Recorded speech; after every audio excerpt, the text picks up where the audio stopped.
How the legendary archer single-handedly ended a war.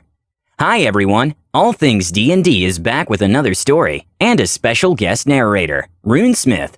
He posts a lot of amazing D&D content on a weekly basis and is one of my favorite creators. We're super stoked to have him with us tonight narrating this amazing story, written by Felix, the same author who wrote your favorite necromancer story, Astashan.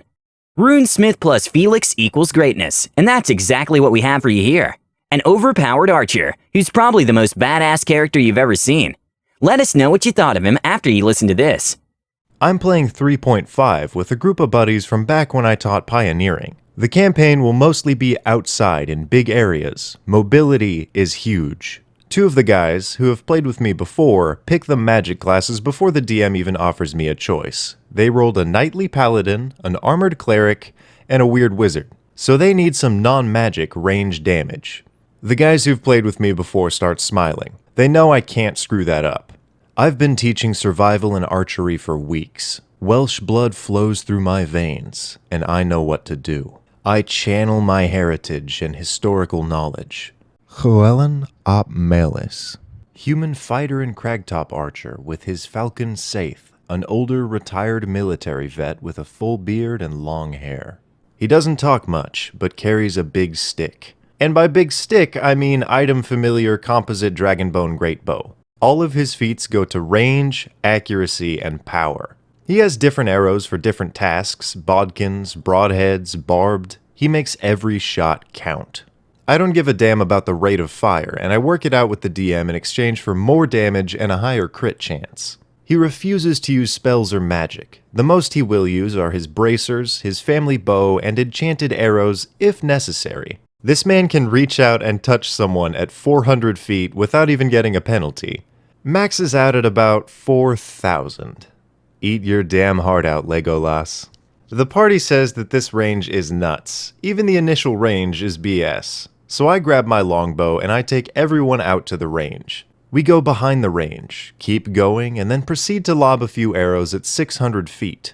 The top historical range is about 1,200 feet. 600 was the minimum for practice.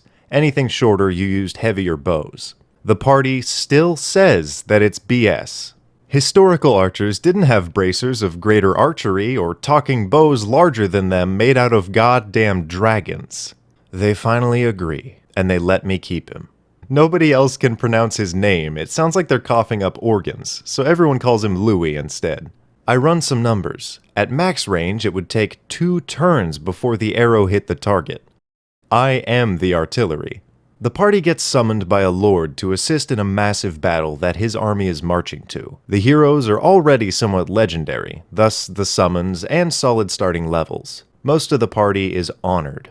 But Louis is pissed that they summoned him again, after he retired. He's got a nice little cabin up in the mountains with his wife. His kids are starting to raise families. He's done with his life. He just wants to go home. But we set off on our magical adventure. Saith is almost always in the air. I'm constantly rolling d20s and handing notes back and forth to the DM. The party is confused and worried. Halfway through the second day, Louis stops, pulls his bowstring out from under his hood and strings up his bow. He knocks an arrow and fires it into the unknown, somewhere down the trail. Then knocks another and does it again. The party freaks out and gets ready, but nothing happens for 5 rounds. Louis just stands there. Then he starts shooting again. 13 rounds later, the remnants of the patrol reach us. The party kills all 15 soldiers pretty quickly. They look back at the archer nervously and continue down the trail. They find another 15 men lying dead in the dirt, spaced out every 120 feet, except for a stretch of about 700 feet. 2 were near each other, just under half a mile away. The cleric asks what in the name of the gods just happened. Louis calmly explains the situation. Saith spotted the 30-man patrol half a mile away. Louis fired, and the arrow hit one the next round. The captain told the men to form up and move forward. He got hit the turn after that. The troops weren't stupid. They broke formation and started to zigzag while sprinting. Louis waited 5 turns until they got within a third of a mile where the arrows took less than a turn to travel, and Louis didn't need to guess where they were running. He didn't want to risk wasting any arrows. The party is now visibly terrified of this archer. As expected, Louis doesn't fight normal. Rather than prancing around the encounter, firing arrows all over the place like a shield-riding elf that wanted to grow up to be a ballerina, he prefers to fight the traditional way. Whenever the fighting starts, he stops, wherever he happens to be, picks out the arrow that he wants, knocks it, and gives some poor fool a third eye socket. Then he repeats this process every turn until he runs out of things to shoot. He flat out refuses to move unless absolutely necessary, even if the fight starts carrying on down the street, into another block, out of town, and then cascades out into the countryside. As long as he fights less than a third of a mile away, someone is going to grow a 3-foot-long branch out of the side of their head every round. Any farther than that, and it just takes another turn or two to get there. He would have to guess what square people are going to be in the next turn. It's like playing Battleship with a railgun. Gods help anyone if he's on higher ground. He gets a damage and accuracy bonus for that too. Saith makes sure that he can see absolutely everything all the time. His feats let him ignore cover, the arrows just punching straight through whatever's in the way. Regular arrows are pinning people to trees and knocking them off their feet. The party craps a brick whenever he pulls out the magic arrows. Explosive arrows turn him into a mortar. Splitters hit twice. Seekers turn him into a heat-seeking ballista of pure pain. There is no escape.